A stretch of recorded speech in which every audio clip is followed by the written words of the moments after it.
Hello and welcome back to another Volkswagen AXD engine tutorial. So once again, more work on our AXD. The way I figure it is if I keep going, eventually I'm going to have a brand new van because every single component will have been replaced. What are we doing this time? Well, I've since experienced problems with the engine not heating up. We actually get the temperature gauge go up to about 50 or 60 degrees. It normally sits at 90 and it won't go any higher. It literally stays well at about 60 even after about an hour of driving. Now I did actually notice something go wrong. I was out the other weekend. I noticed the temperature needle climbed from 90 to about 100 and then it dropped right back down to about 60 or something after a little bit of driving. Now I'm really thinking that is the thermostat's failed. It's probably got jammed closed and then pinged open and it's now stuck open. It may have broken a spring. It'll be interesting to have a look at it when it comes out. This is the part. It was about £40. It's a genuine Volkswagen part I've gone with. I'd recommend not going with the cheaper ones online because I have done them before and they do fail quite reliably within a year or two. So if the original one lasted maybe 10-12 years, I'm hoping this one will last another 10 or 12 years. Some things to note: it comes with this assembly which is like an outlet hose on the back.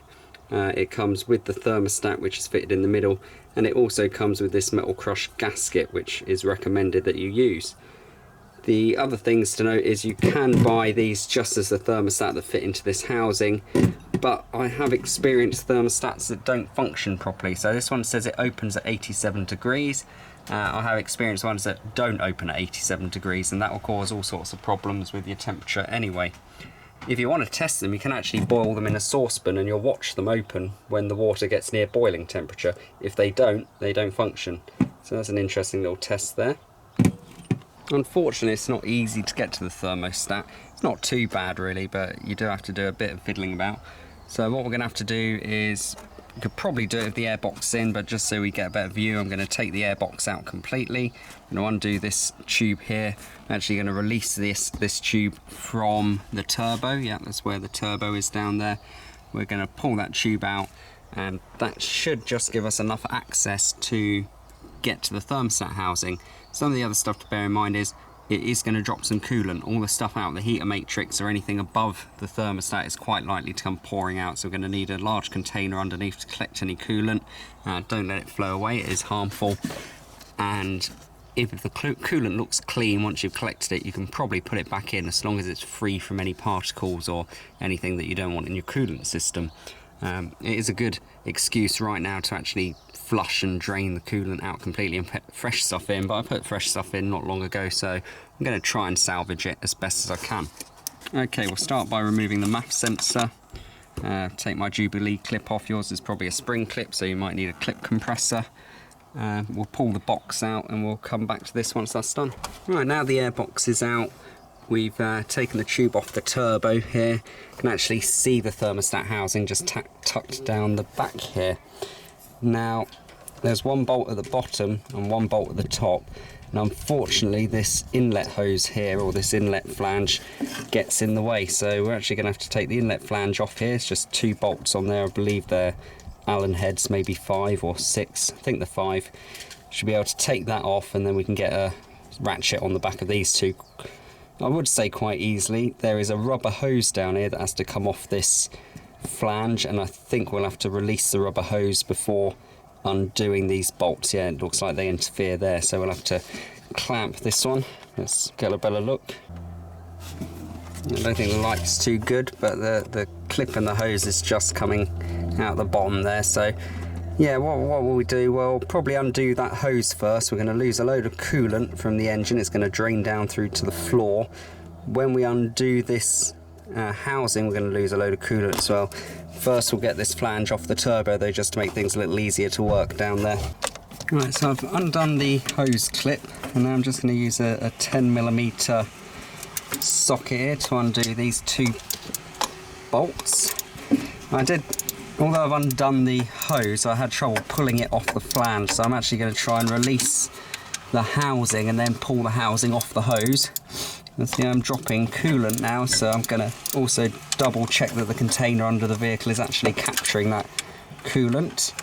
doesn't really flow down anywhere nice, so it's going to run off the subframe, it's going to run everywhere, and you might have to use a couple of containers to collect it all. As long as the system isn't hot, there shouldn't be any pressure in here. You might want to release the pressure from the expansion tank if you think there is going to be pressure in here. It's always worth a check, because the pressure will blow that off and blow quite a lot of coolant out very quick, and obviously if the engine's hot, there's going to be hot coolant. So job best done when it's cold. See, the coolant is running everywhere, but we'll just position this container to catch it if I can. No, it's not going to catch it all, is it? So I'm going to need another container here somewhere, and it's coming out of here at some rate now, so another container. It is a bit annoying how much coolant's coming out. We're just going to lose quite a lot of coolant. So before you do this job, I think you want to make sure you've got plenty of G whatever coolant your engine takes, G12. Right, let's just try and pull that out and then pull it off and get the new one in there quite quickly. Okay, so I found the coolant came out at some rate there, so the best way to save a bit of your coolant is to have the other thermostat housing ready to go in. So I've actually dropped it in there quickly and left the other one still connected to the hose. It is in a closed position, which is strange because I was expecting it to be stuck open. I'm then going to try and pull that housing off the hose and bring the other hose up onto this new housing all in one go. So I'm going to have a go at that. The other thing I'm going to do is just run a very, very thin layer of sealant around this flange, just so that when it clamps down I should get a nice, a good waterproof seal there. Some people say you don't want to use sealant, some people say you do. I typically have good experience using sealant, except for in areas where there's diesel or anything like that. Also, one important gasket you don't want to use any sealer on is the turbo to block gasket. That doesn't need it, and it will actually create a leak there if you use it, but on the coolant system it should be fine. Well, that wasn't too bad. I did find it much easier to get the other one in to stop the water pouring out, and then pull the hose off the old one and slide it up into place afterwards. I just put a very thin bit of sealer around this edge here. And it's actually quite nice when you take a piece off and you can actually find what's gone wrong with it. And I have found the problem with this particular piece. There is a piece of, I don't know what you want to call it, it's a little piece of debris in here. It's actually stuck between the housing and the bit that opens. You can just see it just in there, and that's actually stopped the this bit from sealing up, so that's actually allowed the cold water to pour through there before the engine heats up. You know, you wouldn't think a very small gap like that would be enough to stop the engine from heating up at all, but that is definitely the problem there. So hopefully what I can do is get this one into boiling water, open it up fully, and then actually have a spare one that I can put on the shelf, because I think it will function fine, except for there being a little bit of something stuck in there.